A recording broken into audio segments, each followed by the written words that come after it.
बातमी कोल्हापुरातून आहे। लेझरमुळे कोल्हापुरातील एका तरुणाच्या डोळ्यातून रक्तस्राव झाला। कोल्हापूरच्या औजगावमधली एका गणेश मिरवणुकीमध्ये लेझर किरणांचा वापर झाला होता आणि लेझरची किरणं थेट डोळ्यावर पडल्यामुळे या तरुणाचा डोळा लाल झाला आणि त्यातून पाणी वाहू लागल्यानंतर त्याला रुग्णालयात नेलं असता त्याच्या बुबुळाला इजा होऊन आत रक्तस्राव झाल्याचं निदान डॉक्टरांनी केलं।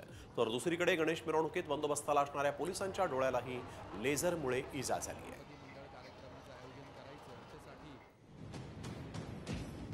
लेझरच्या तीव्र प्रकाशामुळे छोट्या रक्तवाहिन्या फुटतात। रेटिनाच्या आजूबाजूला असणाऱ्या छोट्या रक्तवाहिन्या ज्या आहेत त्या लेझरच्या या प्रकाशामुळे फुटतात। तीव्र स्वरूपाचे लेझर लाईट टार्गेटेड असतात। रेटिनाच्या मध्यावर हा लाईट पडल्यास डोळा भासतो, नजर अंधुक होते किंवा कायमची दृष्टीही जाते। काल मी गणपती मिरवणूक बघायला गेलो होतो। मिरवणुकीत फिरत असताना माझ्या डोळ्यावर लेझर पडला। मला ब्लड दिसत होतं म्हणून मी घरी आलो। घरी कल्पना दिली आणि डॉक्टरांकडे गेलो होतो। खाजगी दवाखान्यामध्ये काल उपचार घेतले। त्यांनी सांगितले की डोळ्यामध्ये रक्त साठले म्हणून।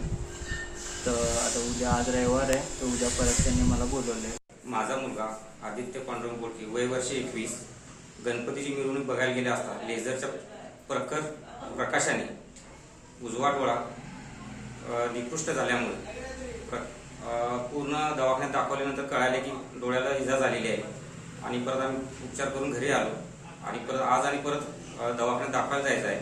पण अशा प्रकारचे बरेचसे होऊ शकतात, त्यामुळे प्रशासनाने याची एक दखल घेऊन लेझर हे पूर्णतः बंद करावे अशी एक माझ्याकडून पालक म्हणून एक विनंती आहे।